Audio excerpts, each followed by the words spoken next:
All right, folks, before delving into the deeply technical chapters of 2 and 3, here's a quick run through to correct the terminology we use on a day-to-day basis as security traders. So on the right side, we have the PD array matrix with all the different key levels that we look for before entering a trade. Of course, in this hierarchy, the strongest key level or PD array is the bearish breaker and the bullish breaker. Right, so the breaker is the strongest PD array, and you better be having a notebook at hand, writing down everything I'm saying. The most common terms are candlesticks, FVG, breaker, kill zone, especially model number 1, turtle soup, rejection block, and OT. To begin with, candlesticks. Now, candlesticks are nothing more than a visualization of the buy or sell orders in the market at any given chart, at any given moment. Right, so thinking from the perspective of the market efficiency paradigm, a candlestick is simply the market makers injecting in more liquidity, pushing price to the buy side, which results in an up-close candle, or vice versa. They push market to the downside, which reflects in the charts in the form of a down-close candle, which means more sell orders. Right? That's it. So open low, high close, which means the market makers are pushing price higher.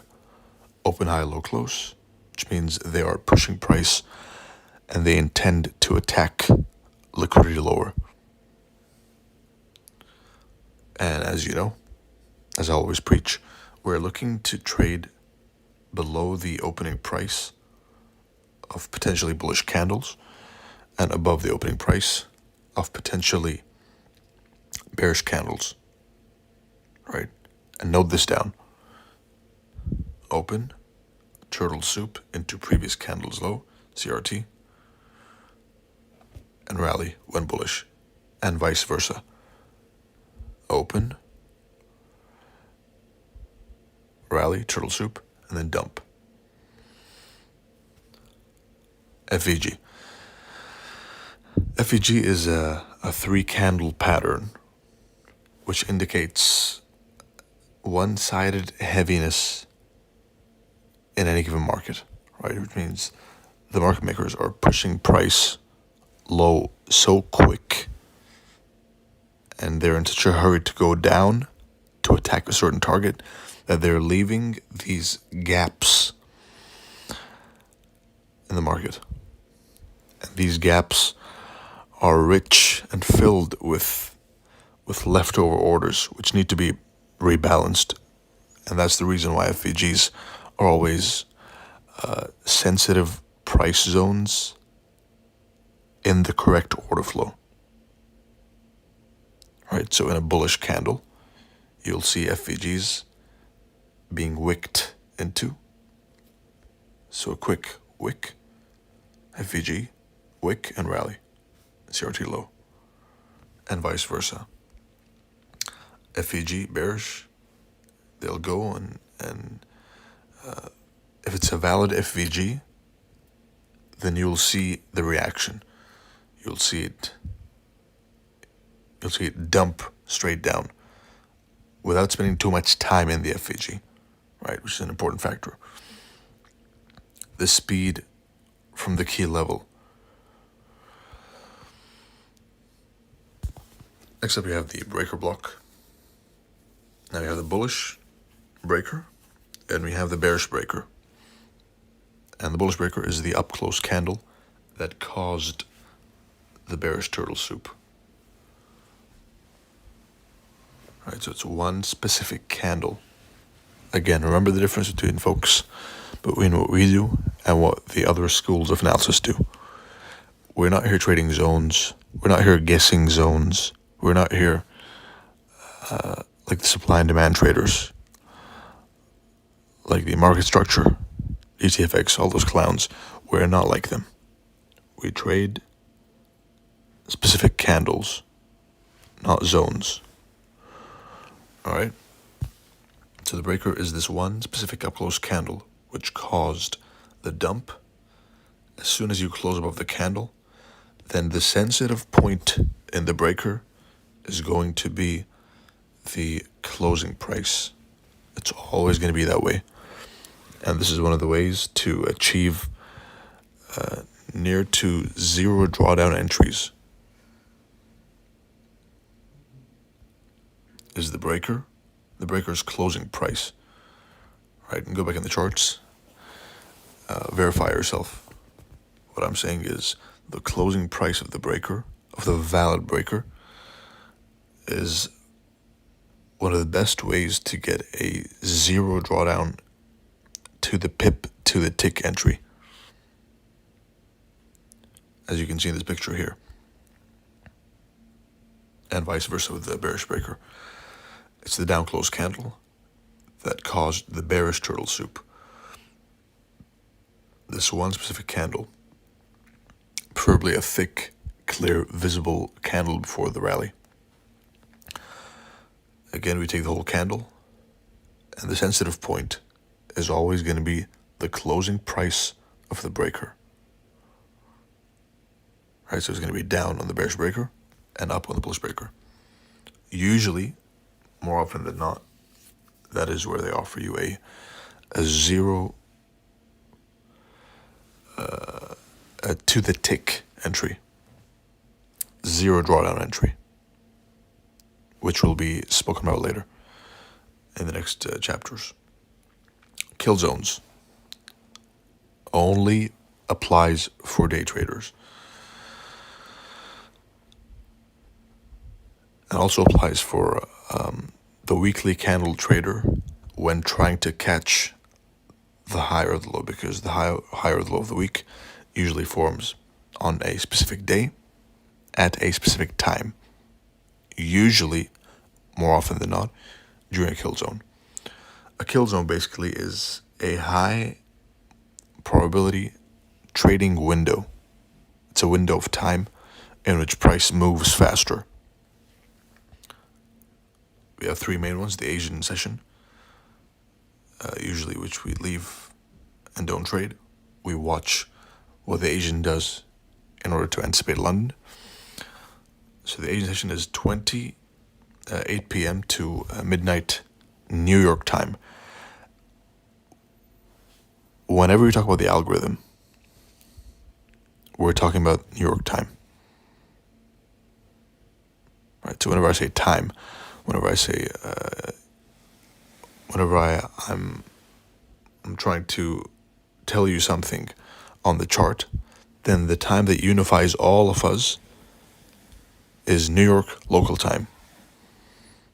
Right? That's the time which matters to the algorithm. So Asian, 8 p.m. to midnight.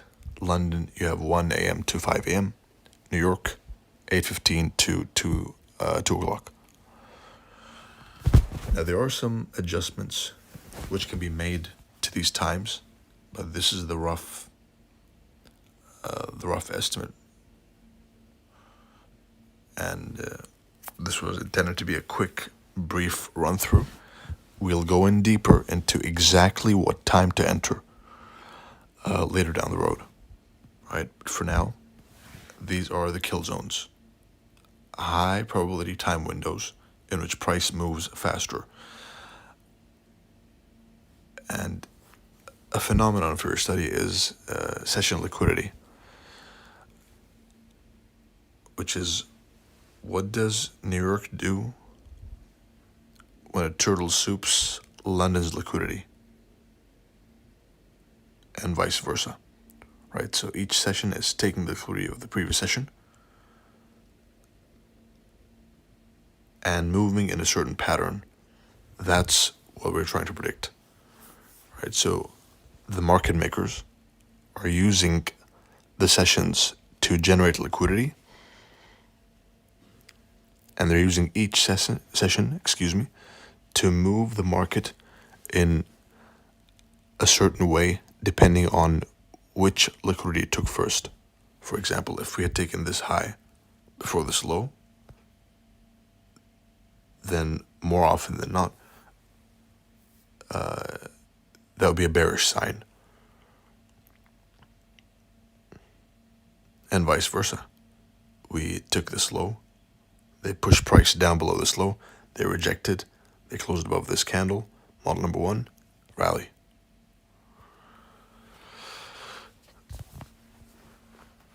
Next up you have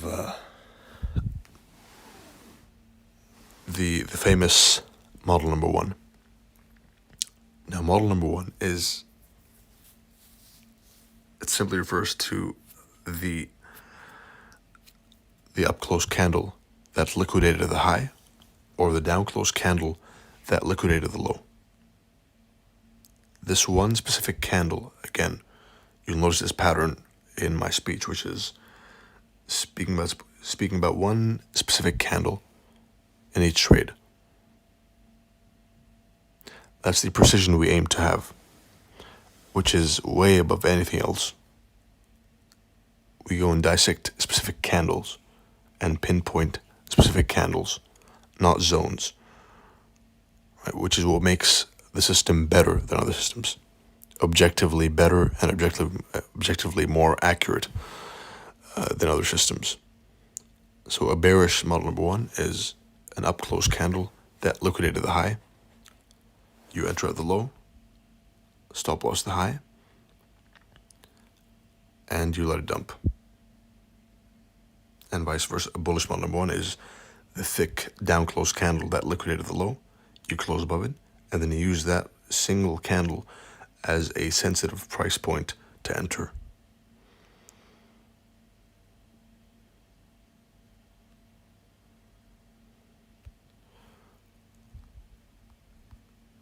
Now what's happening in model number one, it's not just a pattern. It's the market makers pushing price, enticing new orders and new liquidity into the market, right? Because that's how they generate interest in the markets, is by pushing price higher or lower, enticing dumb money to get excited and participate in a trade in the false direction, right? So in this situation, they're forcing price above the old high, enticing new longs, stopping out old shorts. And as soon as they close below this one specific candle, they're showing intention of using this one specific candle as the trap and as the propeller to push price into the other way. So they push price into the high. They lose money temporarily, pushing price up in here. They close below, and they have to push price back into this one specific candle in order to push price lower, right? They can't go lower unless they go and mitigate the risk that they have by pushing price into this one specific up close candle that liquidated the high, and then they're forced to push lower, which is also CRT.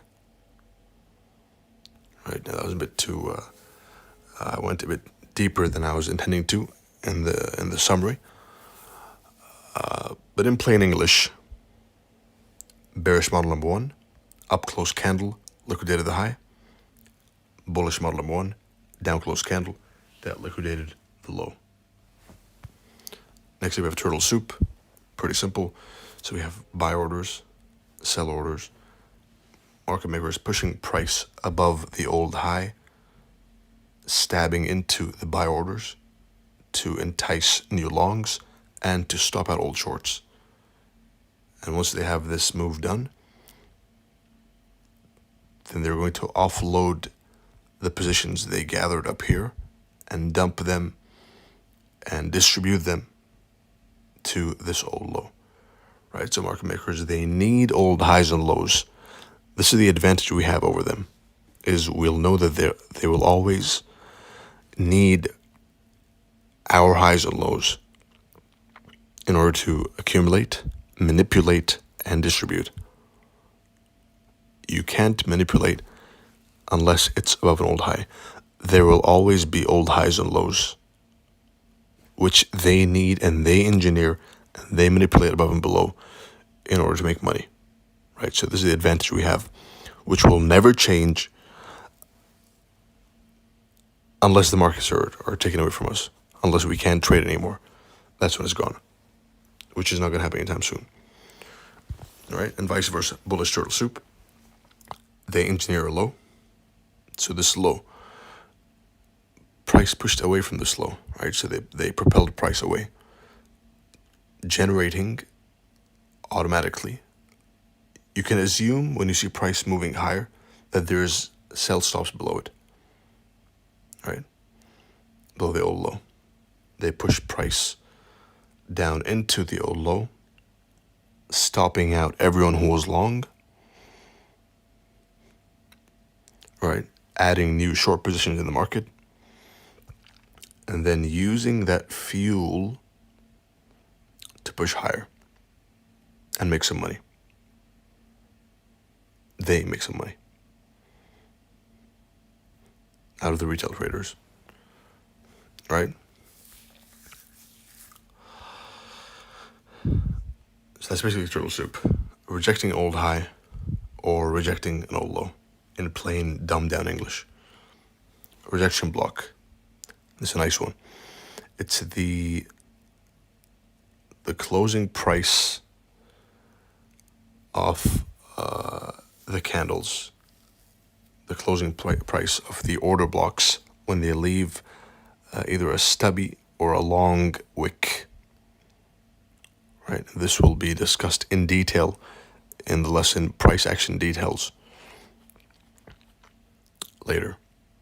But it's basically when you see an order block with a long wick, right, then you're going to go and mark the opening price, and that usually is the sensitive zone which they use to stab into, stop out retail without taking out the wick,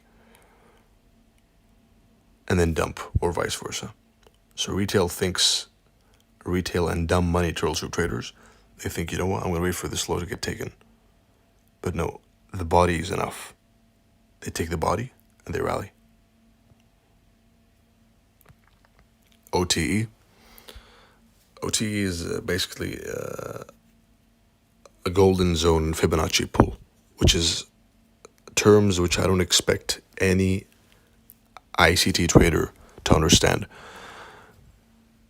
because they're all just blind cult following sheep, which can be a good thing, right? But the way they're pushed into watching his 50,000 hours of videos for his own benefit, right?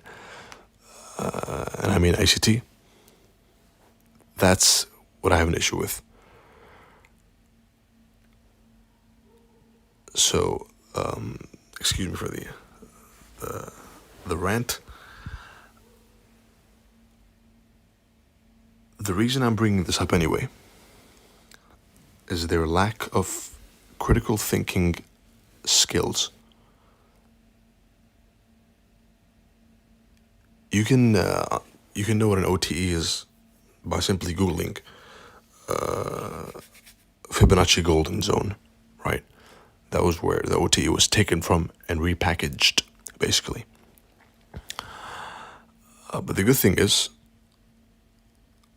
and I digress from that little mini rant, the OTE is a lot more simplified version, which is easier to understand, as you'll see right now, which is basically low, high, low, right? So you have a low, you have a high, you have a lower low, and then you have a higher high, which closes above the high that broke the low. Right, so once again, snap out of it and focus.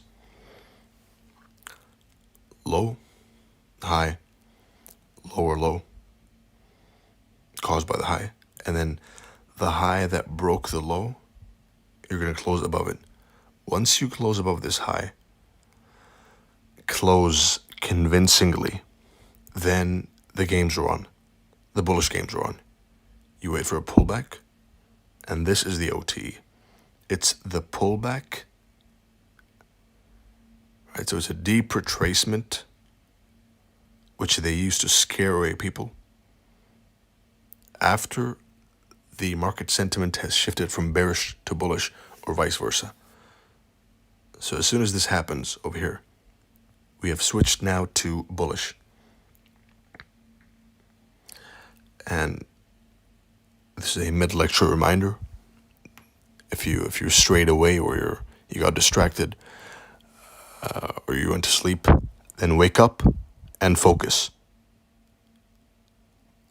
Back to noting down the important things, which is low, high, lower low, close above, higher high. And then after this close, this is where dumb money buys. Above old highs. And even though they're right about the direction, they get viciously taken out of the game, and then it rallies. Right? So the OTE in basic terms is the pullback used by the market makers to scare away people who are on the right side of the market, but they're not familiar with how the market moves. And it must have happened to you.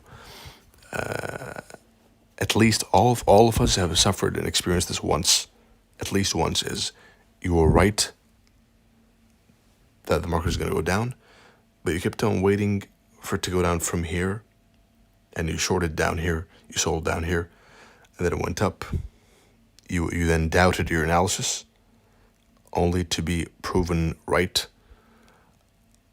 at the end. Right? So you were right, but you were unfamiliar with how price moves, which is why you made no money.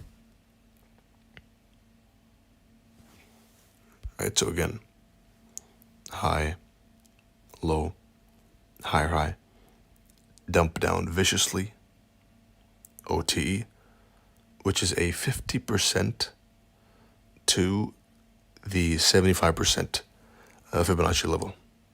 That's what I consider an OTE. And I even extend it over to the 0.886 Fib. Right, so anything after the market structure shift. And the OTE is one of the most beautiful trades you can take. One of the most surefire, beautiful trades you can take. It's the deep retracement after a market structure. And note this down. OTE is defined as the deep retracement after a market structure shift, either bullish or bearish, designed to scare away the people who are on the right side of the market.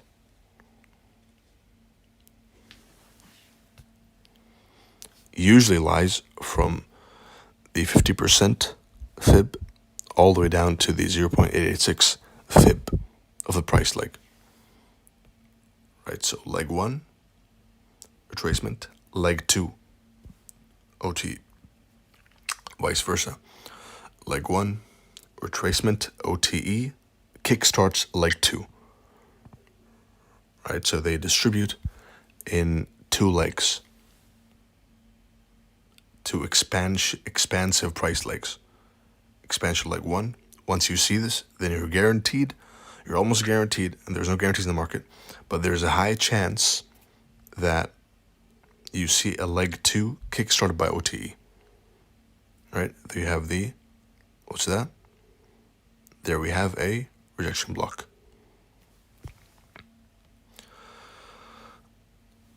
To finish off this terminology lesson, which has gone a bit farther than I wanted, SMT. Now, SMT is when one asset class takes the low, the CRT low, and the other asset class doesn't take the low. And that usually indicates heaviness in one specific asset class over the other. And this is a concept first developed by Charles Dow back in the late 1800s. It is not an ICT concept. It is not a new magical IPTA SMC invention. It's old as the hills. Right, which is the idea that the market makers are going to push price below one specific low and not the other one to send each other a signal that the bottom's in. Right, so in plain English, SMT is one asset class taking the low, and the other asset class is not taking the low, which indicates weakness in this asset class and indicates the lack of desire to go any lower, right? So this is the cheapest they want to offer this asset class. Right, so ideally, you're going to go and you're going to buy the asset class which is refusing to go lower in a bullish market, and vice versa.